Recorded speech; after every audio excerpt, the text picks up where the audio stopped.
The King's Avatar, Chapter 2, Area 3, Number 47. Translator, Nom Yumi. Editor, Gravity Tales. Chi, who do you think you are? Letting him retire is for his sake. What else can he do? Right. As tactful as he is, he wouldn't think to blame the club for retiring him. Yezu and Suma Cheng left. Everyone else in the conference room suddenly recovered and began mocking him again. But Sun Shang's expression was mixed. He did not participate and moved closer to the manager instead. I don't understand. How could he have accepted these conditions? He had no other choice but to accept, the manager said. Why? Because he can't pay the penalty fee, the manager said. How can that be? Sun Shang was stunned. Yezu had worked hard as a professional gamer for 7 years, and he was also at the peak. Even if he had refused all business-related matters, his salary shouldn't have been so low that he would be unable to pay for the penalty fee. You weren't in that generation, so you wouldn't know. In the Alliance's initial stages, the Alliance pro players were nowhere near as impressive as now. At that time, the pro players that had been fired ended up in terrible situations. Most of their youth had been used up on gaming, but none of them were skilled enough and most of them fell into dire financial straits. Yezu was that era's genius, and we relied on his achievements to get where we are today, but he had lots of friends like that. So what you're saying is that most of his assets were given to those friends? Sun Shang's eyes widened. Right. Then, if he needed the money, why would he refuse to accept business activities? Sun Shang asked. No one knows the reason for this, the manager said. You don't have any guesses? Sun Shang asked. It might have something to do with his family, the manager said. No one knows anything about his family. He also never talks about them.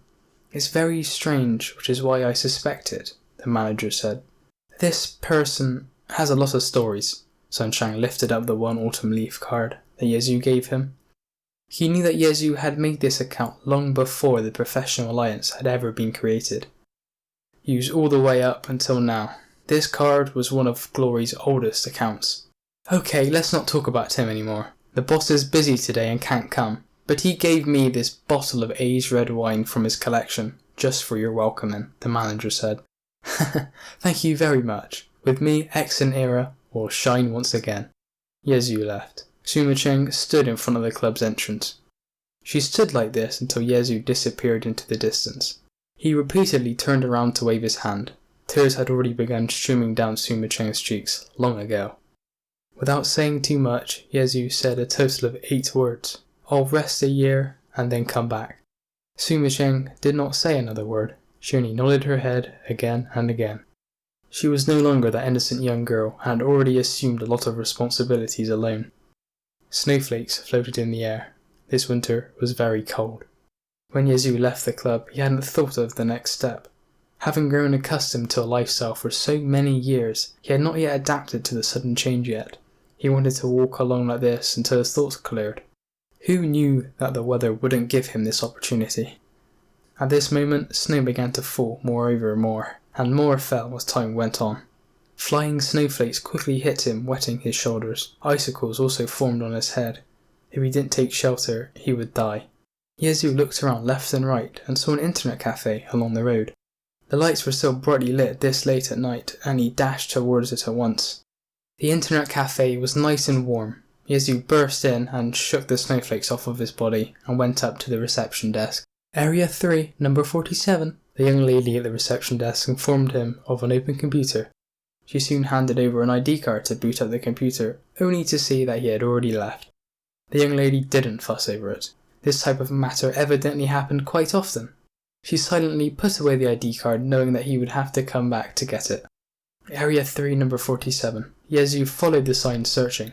This internet cafe wasn't small. There were many computers, and there was even a second floor. Area 3... Yezu saw the area number on the ceiling.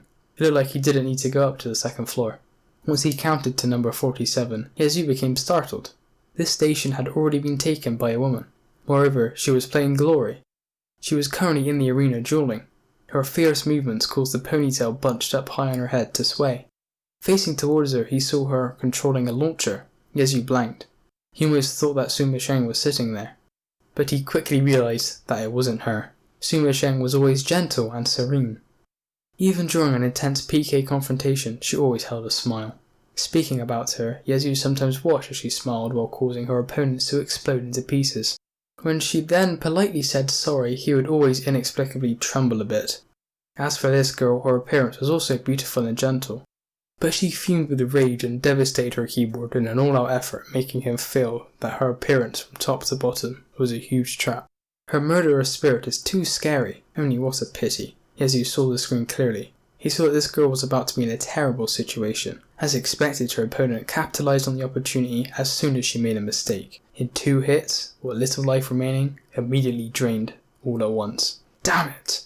Yezu heard this girl roar in rage. She slammed the keyboard, directly shutting down the game.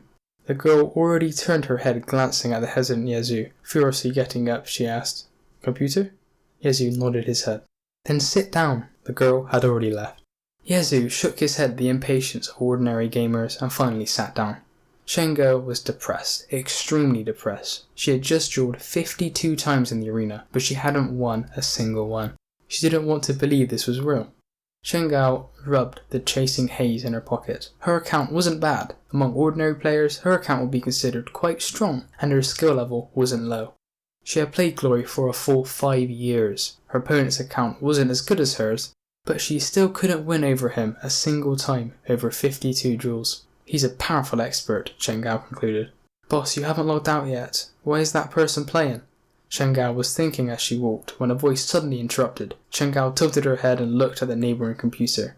A frequent customer of the internet cafe was stretching out his neck looking at the computer she had just sat at. Not good. Shengao's heart dropped as she rushed back. Due to Glory's popularity, Glory login devices became standard computer accessories that were indispensable for internet cafes. Account cards only needed to be inserted into the device, so in these sort of public places, everyone put away their cards after using them.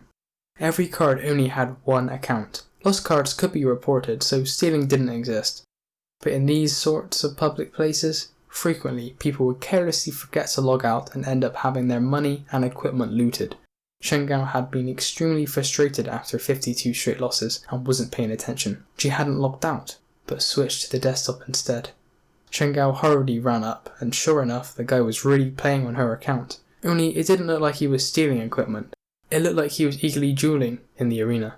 Shengao didn't have time to bellow in rage when a single large word popped up on the screen.